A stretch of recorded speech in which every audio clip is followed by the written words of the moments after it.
Hello, Brad here, just to say we're super proud that the Friday 5pm podcast is sponsored by the Malt Miller, the UK's best home brew store. We use the Malt Miller for all of our homebrew experiments, as well as tapping them up for advice and binging on their awesome YouTube channel all the time. That's why whenever we release a homebrew video, we put a recipe kit live on the Malt Miller, so you can brew with the exact same amazing ingredients that we did. The same ingredients used by pro brewers.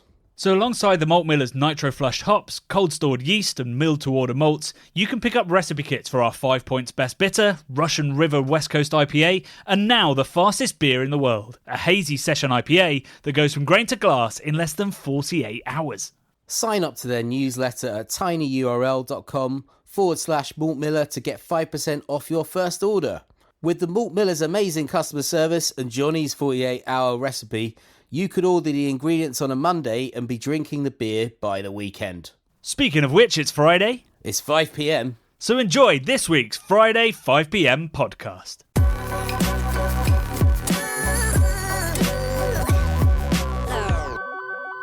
So Bradley, I just came within inches of talking to a monk. A monkey, you say? A monk. No, a monk. A monk. I've been within inches of talking to a monkey. I like where your brain went with that. Not Yeah. so many monkeys in Hertfordshire. Some, but not many. It's more of a shame for it, Johnny. Are there many monks in Hertfordshire then? I don't think there's any monks either. But no, I just called West Veteran Brewery. Show off. Anybody can call the brewery. That's not much of a flex. And I'd prepared a beautiful speech. Asking, do they speak English? Making sure I'd written really lovely, simple language so that if they did speak English, but not very well, I could try and get my point across, which is to ask to come see the brewery. Yes. And I was like, so in Dutch, I asked, do you speak English? Spreken jullie Engels? And they went, yes. And I said, I was hoping to see the brewery. Who do I speak to? And they said, send us an email. Oh, wow. So it's very, very unromantic, sort of. It was, modern monks, hey? Modern monking. Yeah. You probably got on the phone to an admin monk. Definitely an admin monk. All admin. I reckon he had one of those, telephone things on his ear, like the dangly, things that go to your mouth. Like a headset. That's what they're called, a headset, Johnny. He had a headset on. Definitely. Goes to your mouth. Yeah.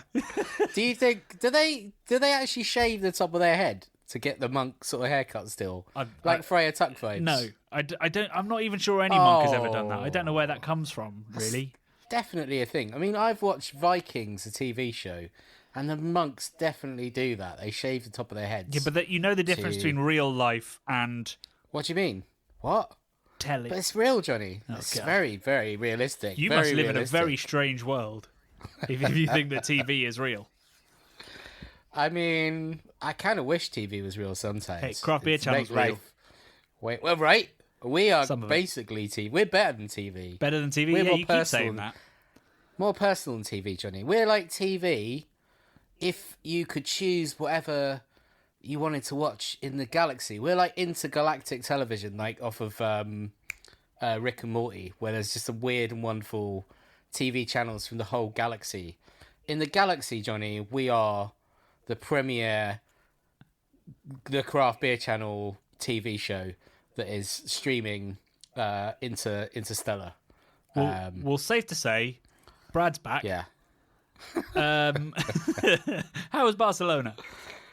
Oh, it's great. Yeah, no, I had a great time. The weather was really good. My girlfriend had her bag stolen in a very Barcelona affair, which has happened. So I had my bag stolen many, many years ago. And whenever I go to Barcelona, I tell everyone to be extra careful not to get your bag stolen. So that put a bit of a downer on things. But we did have a bloody fantastic time apart from that. Great food, great beer, some kind of not so great beer, but like beer that you drink when you're in a sort of warmer place. So, when you're over there, a bit of Estrella, bit of Maritz, that kind of stuff. Hey, Maritz is a decent beer. Maritz, you know what? I was so surprised by how much better Maritz was than Estrella. It's 100% SARS. Yeah, it tasted bloody good. It's a legit lager. It is very good, Maritz. Yeah. Yeah. Yeah, we were drinking it. This would make you sick, Johnny. How much do you reckon a pint of ice cold crispy Maritz was? In quite a nice cocktail bar on the street You don't drink beer in cocktail bars. That's how you get stung. It wasn't a... No. This is great. This is a good price. How much do you reckon for a pint? Crispy pint. €8. €2.50. €2.50. €2.50 a pint. I thought you got stung for it. Oh, no, right. No. €2.50. No, mate. The cocktails were €5. So it was, we were like, okay, not quite a classy cocktail bar then. not that classy. It's pretty good. It's called 33.45, like the speeds of a record player. Recommend it. Recommend La Cobra, also a great little cocktail bar on the same street. That is where my girlfriend's bag got stolen. But more importantly, Johnny, well, it's great though. It's great. Apart from bit handsy, apart from thieves, yeah. But I went to the other garage beer outlet out there, which I've been to the one that's sort of dead central, and I went to the one this time, which is sort of nearer a beach. I think it's called Benu or something. Paul Benu. I don't think I've been to that. When you first told me that, I thought you'd gone to the brewery, which is a bit of a trek. No, has a cool tap room on a Friday. But no, so they've now got like a pizza and beer bar. Yeah, it's called like El Poblenu is the area, and it's sort of like a really long promenade we walk down, and there's like a sort of, I don't know what you call it, like a big long linear park type thing, and then you've got the beach. We didn't go on the beach because it was a bit cold by the time we got there. But, mate, I tell you what, they have these pizzas. I think they call them pizzetta because they're kind of like single-serve pizza. Small pizzas, yeah. Mate, they were ridiculously good. Like, I would put it against any sourdough pizza I've had in London. It wasn't just the beer that was making me think it was that good, because I'd only had, I think, a pint of soup at that point. But okay, well, CBC-funded trip to Barcelona then. Oh, well, I mean, you're not going to get any whatchamacallits from me. I'm up for it. Although we will have to hate it when I get whatchamacallits from you. Yeah, whatchamacallits. Yeah. We will just have to leave all of our Sony full-frame cameras behind in case anyone was to try and steal them. But anyway, so I drank the soup, which is always fantastic, the IPA. I had Gold Flakes, which was double IPA, which was increds. I had Ziplocked, which was in a big IPA as well. I think one of them was... I had a Strata one. I can't remember what that was called. That was lovely. Great. My new favourite hop. Yeah, Strata one was excellent as well. And my girlfriend drank some of their Kolsch, which I thought was pretty good. We had a lovely time, Johnny. Lovely, lovely time. Hotel was beautiful. Had a city view out the window. My curtain, I had buttons next to my bed. It was in a round building. I think it's called Barcelona Raval or something. This hotel. It's got a 360-degree rooftop. And my bedroom was like curved. It looks like the gherkin. And we push a little button, and then your whole curtain goes back, and the whole wall is just glass from floor to ceiling, looking out on the city. Brad the baller. Good Lord. Well, do you know what? It was because it's off season, and it was my girlfriend's 40th birthday. We were out there, I think, 5 days. It was, I don't want to go too much into price, under £300, which I thought was a bargain. Flights and everything, under £300. And that included a very, very nice buffet breakfast, Johnny. Although I don't recommend getting a buffet breakfast when you are staying in a city that has such incredible food, because you're tempted to just fill up in the morning on bready sort of breakfast treats, whether they be... Did you spoil a lunch, Bradley? Is that what you're saying? Yeah. I'm saying I would have got more tapas normally, but because we got these brekkie treats, I'd kind of like, bulked out on the kind of sort of stodgy goodness in the morning. But yeah. Well, you've been filling yourself with free croissant, sunning yourself on a beach, eating pizza and drinking all the double IPAs and getting a bag stolen. Oh, mate. I've been drinking low alcohol lager. I've been brewing a beer. I've been trying to get to grips with cold IPA as a style. Had lots of crap ones. Yet to have one that I've enjoyed. Well, no, that's You've been two-timing me. I've had my bathroom redone. You've had... Oh, it's done, is it? Oh no, sorry, no, it's not done. We're at the plastering stage. Nice. The tiler is coming in on Monday, and then what's the plastering stage? Is that where you've cut yourself loads and you're just plastering yourself with plasters? Come on, Bradley, you're a DIY. You're a DIY expert. You can do better than that. I don't know about expert. I've literally used an angle grinder and I've ground through the power cable it was plugged into, and I don't know how I didn't die. I've done shit like that. Yeah, bad. I mean, I'm sure there's protections in place for people like you. Well, yeah. Well, you're supposed to have it into I think it's called an RCD unit or something, which is like a circuit breaker. But I just sawed straight through it. I did not saw it. I ground straight through it. I think I was cutting a bit of metal or something. I didn't realise where the cable was and just went whiz straight through it. Yep. That was early on in my career of DIY, but I'll never forget it. Obviously, I would never forget it if I did actually take a full hit from the mains, but yeah, dangerous stuff. DIY. You have a very different hairstyle, that's for sure. Yeah, more volume or less volume, depending on if it maybe it would have crinkled the follicles and. In my head, you look like the guy off the Wheatos cereal box. Yeah, great. Cereal, Johnny. So before we get to this week's video, I just want to point out that Treehouse Brewing have been commenting on quite a lot of our videos. I think they commented on our Big In 2023, the latest one. But so they've started a YouTube channel and clearly trying to get their name about. And I finally, this week, while having a beer, took a look at the channel.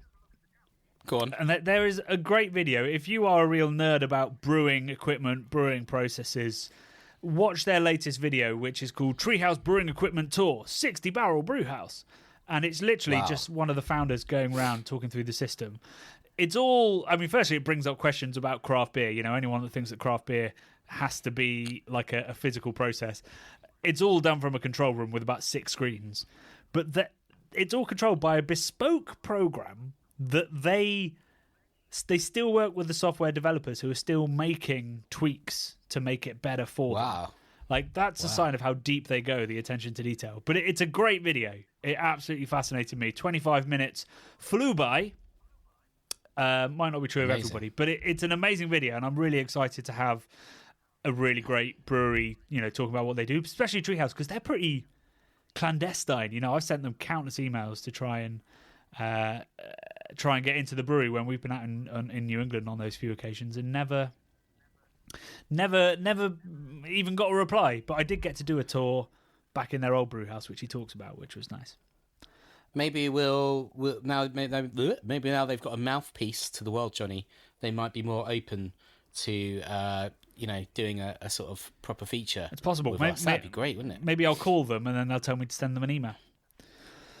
Great. Little call back there. Right, yeah. So just before we get on to this week's video, also through no fault of my own, there is no video next week. This is due to some delays with our homebrewing project and the fact that we are in Munich next week. Dude, we are partying it up in Munich. We are. Can we tell people a little bit what we're doing? We can tell them everything.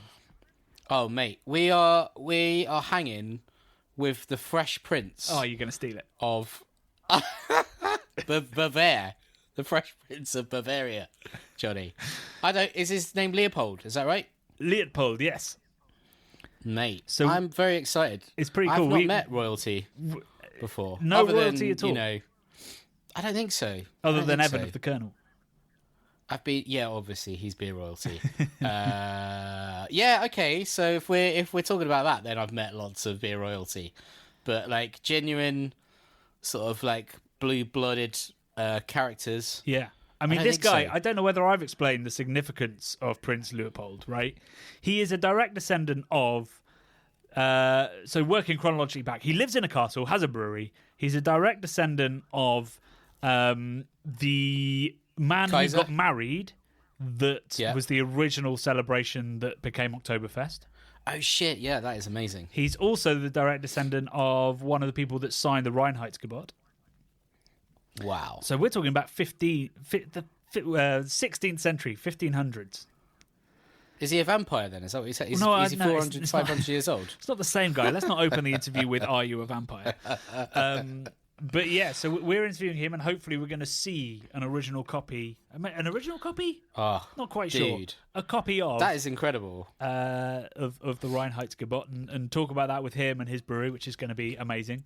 We're also going to visit Geisinger, which is a newer brewery with an amazing Helles, and they are attempting to be welcomed into the fold of the Oktoberfest breweries. Which to pour at Oktoberfest, you technically have to draw your water from the groundwater underneath Munich, which is very expensive to get to. He's done that so that he can, and then I think the other 6 breweries have been like, "Nah, we're good."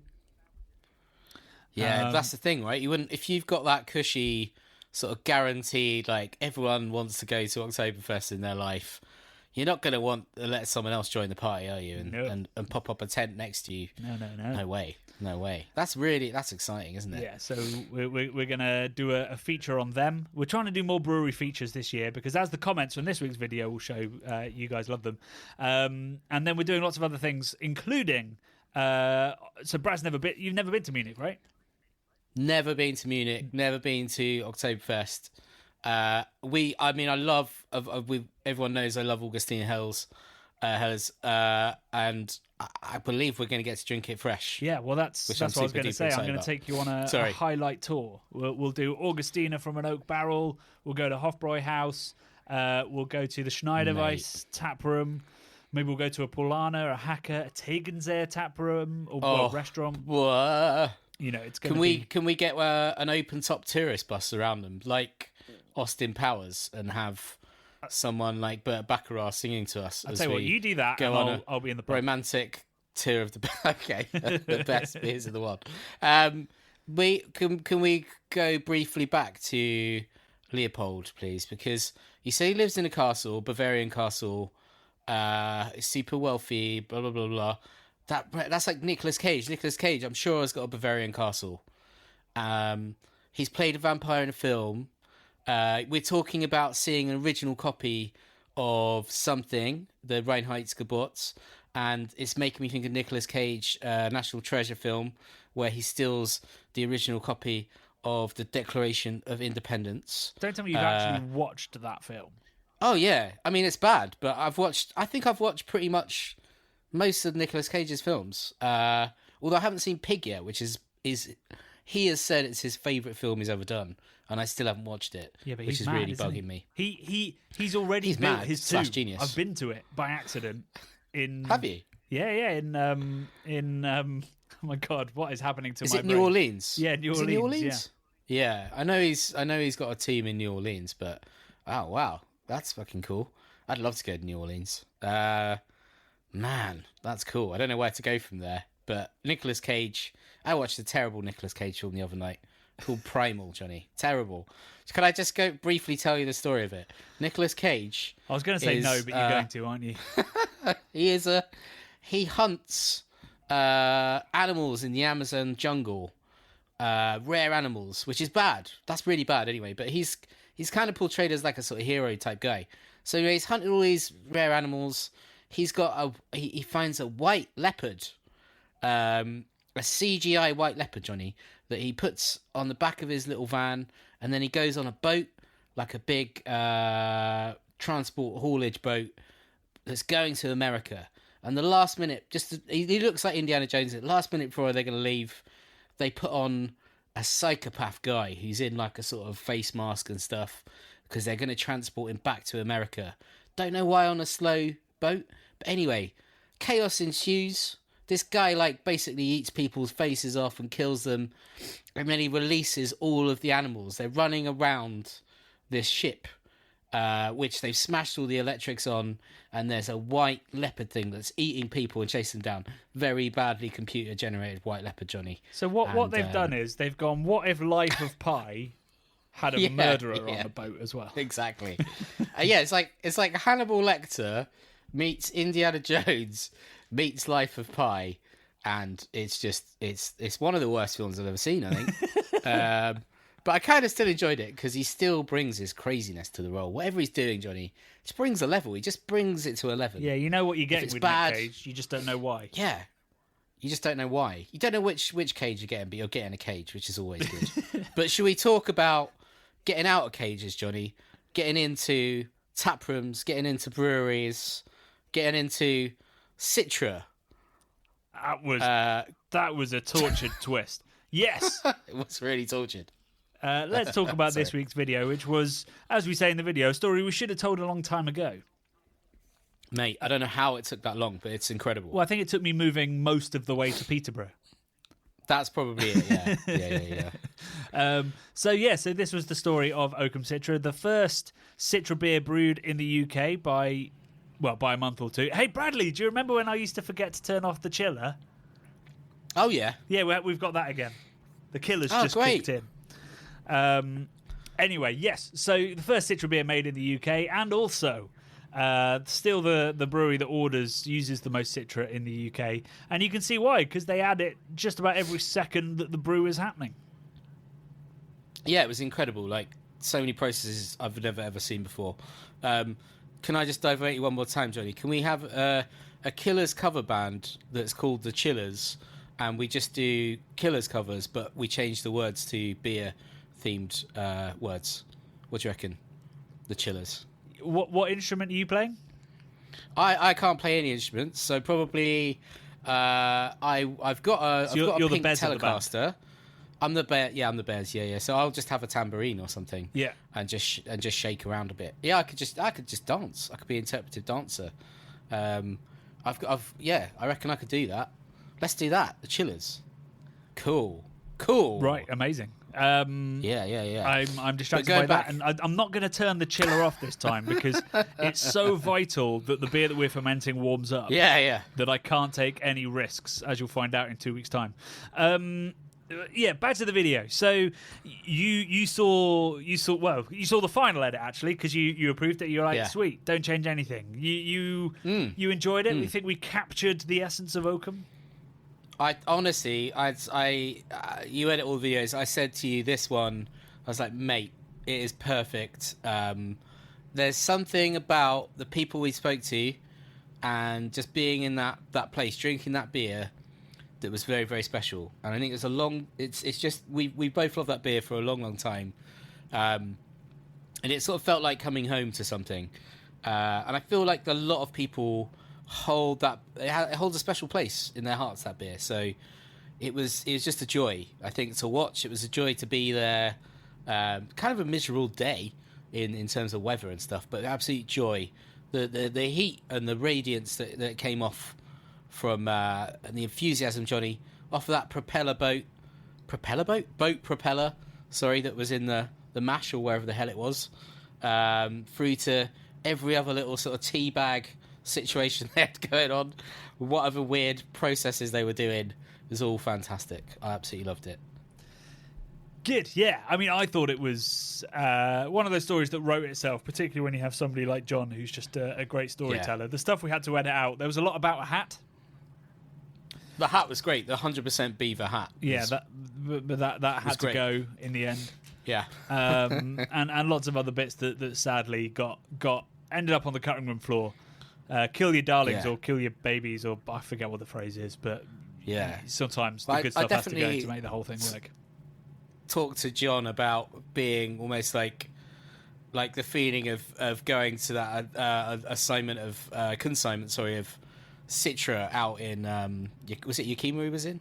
Yeah. And being there and bringing it back via air freight or whatever, so to get there faster. Whether that made him feel like a sort of drugs czar, like a kingpin of a drug cartel or something. I talked about that at length with him, and I noticed it didn't make the edit, which is probably for the best. But I very much enjoyed talking nonsense to that man for a while. He had a pretty, he had a good run of it, hadn't he? Cloth. Yeah, definitely. And both enthusiastic hat wearers as well. I love the fact that he still goes out for the hop selection. He's retired except for the 2-week trip over to the States. I'll retire apart from the holiday / trip that's the highlight of the year. That man's got it. He's got it worked out. He's got life worked out, I reckon. He has. What did you think about the comments? Anything jump out at you? Oh man, I mean, I think there was so many great comments. I'm just trying to find the one. Okay, so Simo Sup says, "What an incredible mini documentary! 25 minutes absolutely flew by. I always find it super interesting listening to people who are so passionate about their craft, talking shop. Absolutely outstanding from start to finish.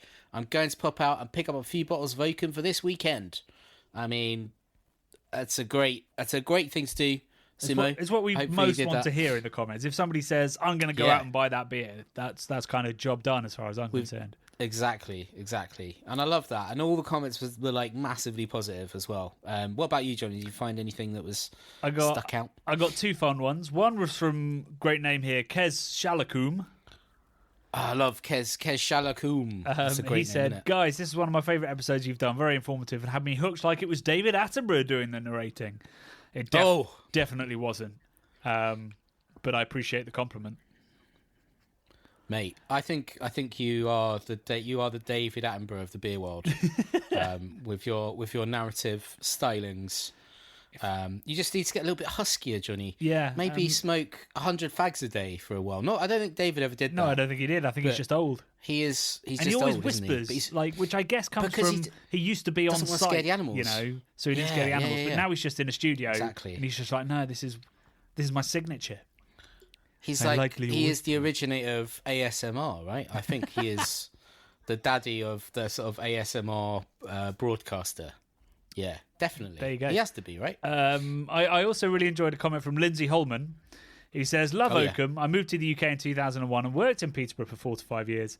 JHB was the first British beer I consumed. I was absolutely bowled over and thought, if all British beers are like this, I've made a great move." They weren't.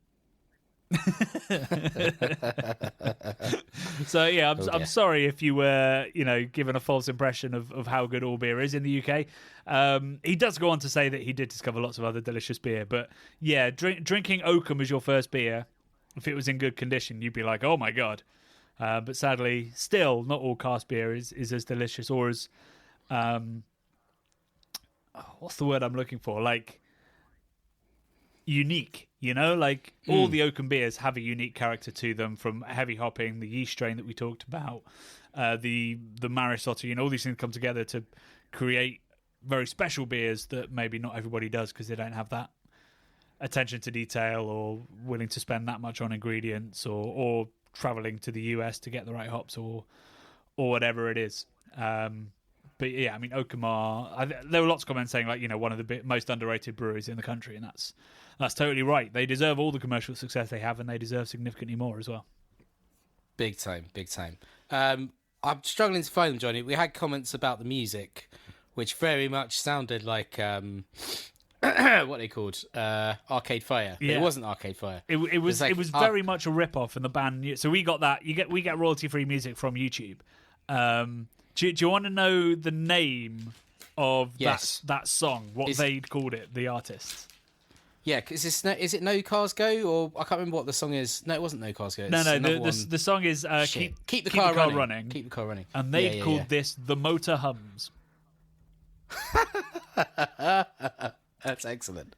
So it's like literally like it's the sort of thing that they with like what do you call it? Subtitles on the TV.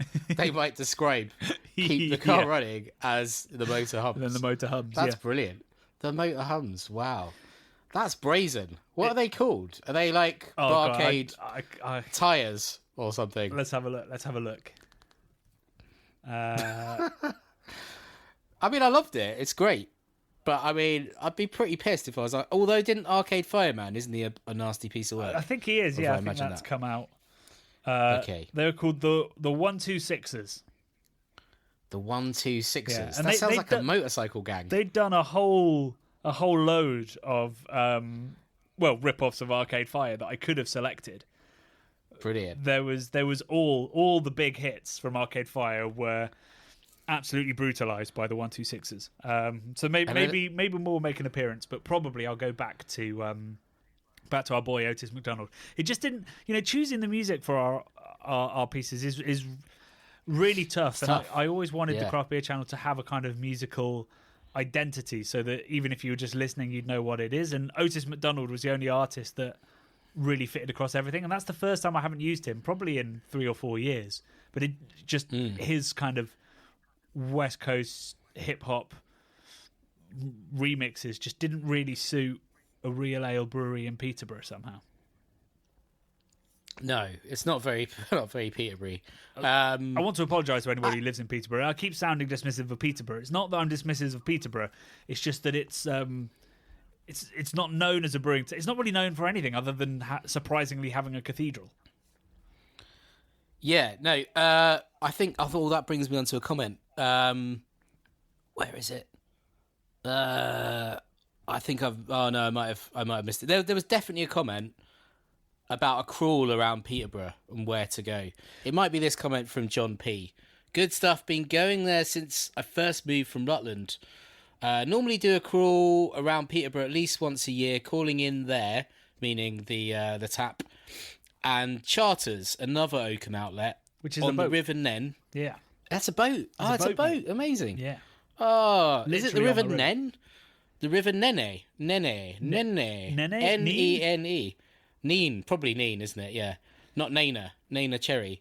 On the River Nene, good crawl if you know where the few decent ale pubs are. Prefer Oakham's dark ales like Horse Buckler, but they're very rare, even in Cambridgeshire. I've never heard of Horse Buckler. Because it's very rare like in Cambridgeshire. Doesn't that sound like a Star Wars character? Horse Buckler. Very Star Wars. Yeah, it does. Very Star Wars, John P. It does a bit. Yeah, it's near Strawbear as well, in Winchelsea, which I've been trying to get you to go to for many years, which is the biggest collection of Morris dancing troupes in the world. And then they process around Winchelsea, led by Strawbear, a man in straw outfit, and they drink in all the pubs and they have a right merry knees up. And then they burn an effigy at the end of the day. It sounds a lot like a Brad-led video. I'll film it, mate. but I'll let you talk to the weirdos, the weirdo Morris dancers. The weirdos, yeah. I saw Morris dancers on Boxing Day this year, Johnny. I went to Hastings. Are you a classic Morris dancer fan? I think, yeah, kind of. I think it's interesting. I don't know why I'm drawn to it, but I quite enjoy it. I feel like they're odd bods, aren't they? And they had Lady Morris dance troupes there this year. It was on the Stein, this bit in Hastings on the front. I took my mum, my sister, my little nephews watched it, and they're like 3 or 4 years old, and they had fun watching it. I had a pint of beer, not a pint. I had a can of beer, in hand. It was a good can of beer. I can't remember what it was. Oh, I tell you what it was. It was from, what are they called? Up in a dig. I had a dig. I don't remember what it's called, but it's the big sour that we had tipped last year for like, a great beer. It was called like 1690 or something. It's great. Anyway, so I drank that while I was watching Morris Dancers on Boxing Day, and I had a great time. It's great. Well, there you go. Strawbear coming to you next year via Brad. That was last week, actually, Strawbear. That is probably why I didn't bother you this much, because I was in Barcelona when it was going on. There you go. So you pester me to make that film, and then you just go off to Barcelona. Yeah, I did. Yeah. Anyway, that's all we've got time for this week. So if you are Munich based, we will be in the Hofbrau. The famous, oh my God, Bradley! All I can think about is Strawbears and Morris, man. I've completely lost. We're gonna be at Hofbrau. We're gonna be in the Hofbrau house. I'd say we'll definitely be there by 8 p.m. having some drinks. We'll put out a special message to our patrons. Yeah, we'll put it on Discord. We'll put it on Twitter when we're headed there, and we'd love to see anybody for a drink. If you can make it. Otherwise, no video next week. I am very, very sorry. The reason will become clear the week after when we do our next homebrew episode. And then we will be back fully into the swing of things, I hope, after that. We'll have lots of lovely Munich content. We're going to film at a famous and rather wonderful Suffolk brewery. About a week after that, we're going to Belgium. We're going to the Czech Republic. We've got it all happening. So this year is going to be a big year. packed lineup. I can't wait. We're getting out there in the world again, which is beautiful stuff, and I cannot wait. Yeah, cool. Mate, well, yeah, I'll that see you starts at with Gatwick. Munich, so no video. So yeah, I'll see you. It's a nice sociable flight. 1:30 takeoff. You're welcome. Yeah, Gatport Airwick. Plenty of time to get pissed up before we get on the flight. No, only joking, obviously. But yeah, Gatport Airwick. You can't even not pronounce it right for gags. Yeah, exactly. Yeah. Gatport Airwick. See you there, mate. Yeah. Other airports are available, but that is, it's quite a good one. City Airport's the best one, though. That's the best. If I'm rating airports. Let's talk. I mean, I'm going to take you to Airbrau, which is a brewery in Munich Airport. So we'll see which Shut airport up. you think is there your really favourite. a brewery in the airport? Of course there is. It's Bavaria. Fuck, that's insane. Okay, we gotta make a short or a film about that. You might have a new favourite airport by this time next week. But we'll see on Friday 5 p.m. next week. Love and beer. The Bubble and Friday 5 p.m. podcasts are brought to you by the nerds behind YouTube's craft beer channel. You can watch over 400 mini documentaries at youtube.com/the craft beer channel. And if you love what we do, support us via Patreon and get access to merchandise and our amazing Discord forum, a positive and welcoming space for everyone who loves beer, food, and homebrewing. Love and beer.